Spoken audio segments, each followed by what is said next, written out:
Sarah is my name. My age is 27 years old. My mother divorced me when I was young and raised me on her own. She became extremely ill and died 3 years ago, just as I was about to take care of her in return. Even, a coworker 3 years my senior was always there to assist me during those difficult times. We eventually began dating and married 2 years ago, but just when I was about to embark on a happy family life, my husband betrayed me. With no parents or friends to lean on, all I could do was go down a dark alley, hugging my tiny child in my worried heart. Then I remembered my husband's recent odd behavior. It started 6 months ago. He abruptly stated that he was becoming busier at work and began taking regular business trips on his days off.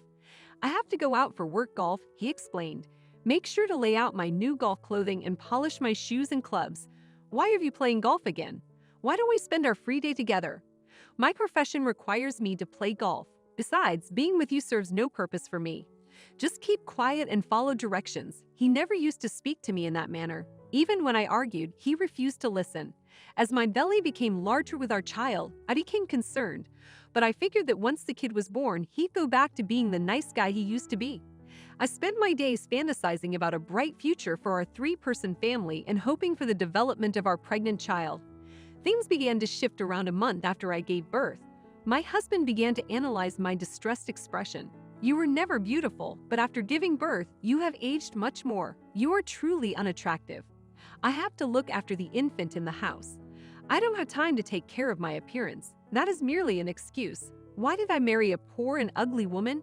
Your food was the sole redeeming grace, and I'm sick of it as well." My husband informed me he didn't want to be in the same room with me since he was exhausted and shut himself in the bedroom. Since then, I've been sleeping on the living room couch while caring for our baby.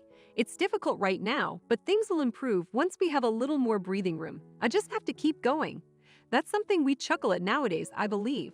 But then one night, after returning home late, I overheard my husband on the phone.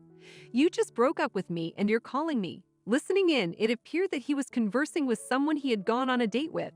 When I confronted him, he abruptly terminated the call. "What are you doing on the phone at this hour? Stop listening in." He stuffed his phone into his pocket like a child, concealing something. His demeanor was that of a child who has done something bad and is attempting to conceal it. "Would you be conversing at this hour if it were a coworker? You're really irritating. You definitely duped me. I married you because I thought you had money, but you don't." He started divulging the awful information right away. "I married you to inherit your late mother's estate. What do you think? I never had feelings for you. You are not attractive at all. That's why I'm marrying the daughter of the owner of the restaurant chain where I work. Unlike you, she is young and gorgeous." His sudden admission startled my spouse, who responded, "I have already filled out the divorce papers. Take them and leave right now." In surprise, I gazed at the pre-filled divorce paperwork. I couldn't think of anything to say. Wait a minute, this has to be a lie, right? I would never make a joke about something like this. Today I proposed to the boss's daughter, and she accepted, so we're done. Are you sure you cannot divorce me in this manner? Please explain. All of those business trips and golf outings were falsehoods. I've been with her. I'm taking over her father's company and becoming the new CEO. No resentment, eh? I felt like I'd been hit with a hammer. I climbed up to our daughter as he dragged us both out, unable to find the right words. "Stop. Allow me to go. I'm removing the annoyances from this house. Please hurry. Remove your hands from my face." There was no way to defeat him. My kid and I were evicted and had no place to go. Outside, it was cold, almost as if our breath would freeze. "Please, Evan, lock the door." I knocked and rang the doorbell several times, but he never opened it. I found myself completely adrift, cradling my young daughter in my arms, determined not to let her succumb to the biting cold. Shelter became an urgent need, and the image of my baby nestled in my embrace provided the only source of strength.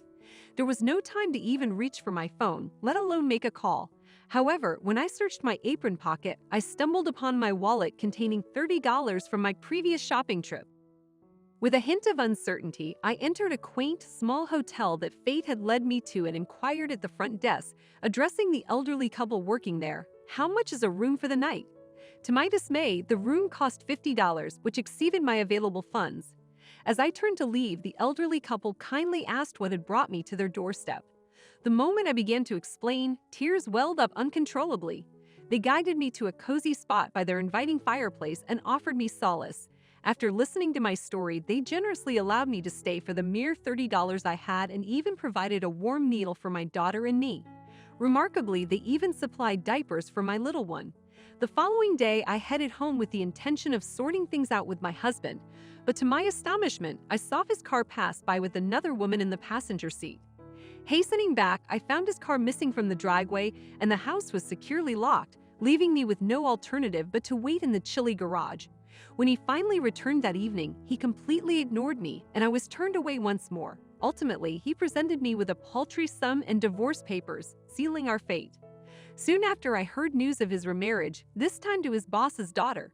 Yet a nagging feeling persisted. The woman in the passenger seat seemed oddly familiar. What if, suddenly, a burst of laughter escaped my lips? I had figured it out.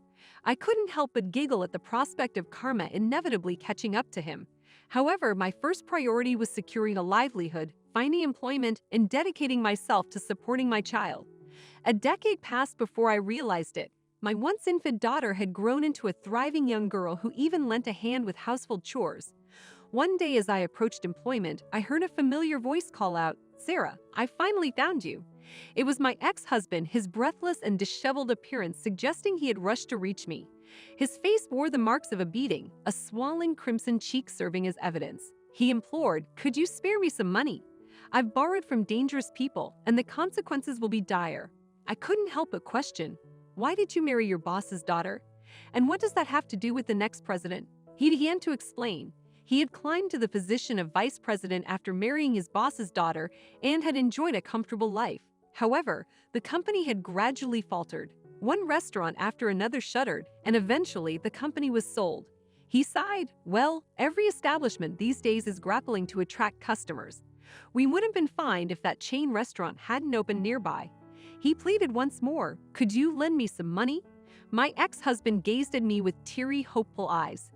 Claire, a dedicated employee who has stood by my side, suddenly speaks up. "It's almost time, boss." He tightly grips my arm, his eyes wide with anticipation. Bewildered, I inquire, "What's happening, Claire? Why are you so excited?" My ex-husband's summer tone seems to have escaped my notice. I give his hand a reassuring shake and he steps forward. "What's going on, Bex? Please explain." His eyes appear bloodshot, filled with curiosity. I could have easily walked away from this situation, but memories of past challenges surged through my mind. Perhaps this is my moment to confront the man who once abandoned me and our child. With my emotions in check, I begin to narrate how I ascended the corporate ladder after he let me go. Back when I had only $30 to my name, a kind elderly couple allowed me to stay at their motel. I started working and living there, and the meals I prepared each day received warm praise, prompting me to hone my culinary skills and assume responsibility for the hotel's kitchen. My cooking gained popularity rapidly, turning the hotel into a beloved destination renowned for its delicious food, attracting more and more guests. When the elderly couple, who had no successors, offered me the opportunity to take over the hotel, I hesitated due to my lack of managerial experience. However, I chose to accept their generous offer as a way to repay their unwavering hospitality. Curious, my ex-husband inquires, "What do you know about running a business? Do you have any business knowledge?" I respond confidently, "I attended seminars and dedicated countless sleepless nights to studying. Now I own 11 restaurants across the country, known not only for their exceptional food but also as beacons of hospitality, proving that I've moved beyond just managing a hotel. I've even been featured on TV and in magazines. What could it possibly be?" My ex-husband is staring at me as if he has realized something. "Was it one of your restaurants adjacent to mine? The restaurant run by my ex-husband's father-in-law might be right next to one of my locations." I was always determined to exact my revenge on him. However, it appears that I have been overshadowing him without even recognizing it. "Is that your establishment? What a little world we live in. You were aware, weren't you? I'm going to sue you for business interference. We conduct our business fairly and squarely. Who do you believe you're offending by saying that?" After all, his restaurant has been on the decline for years, with inferior ingredients and terrible taste ratings. We have always worked hard to provide as many people as possible with fresh, excellent food. Cutting shortcuts because ingredient prices were rising backfired. You cannot deceive a customer's taste buds. My ex-husband stopped my exit as I was about to depart, unable to respond. "Let us put the past behind us and move forward.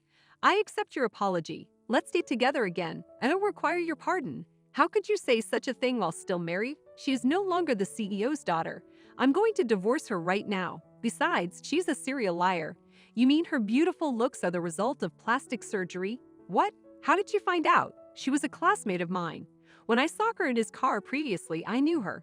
She changed a lot while we were students, which surprised everyone in our reunion. Why didn't you inform me? When I saw her old photos, I was astounded.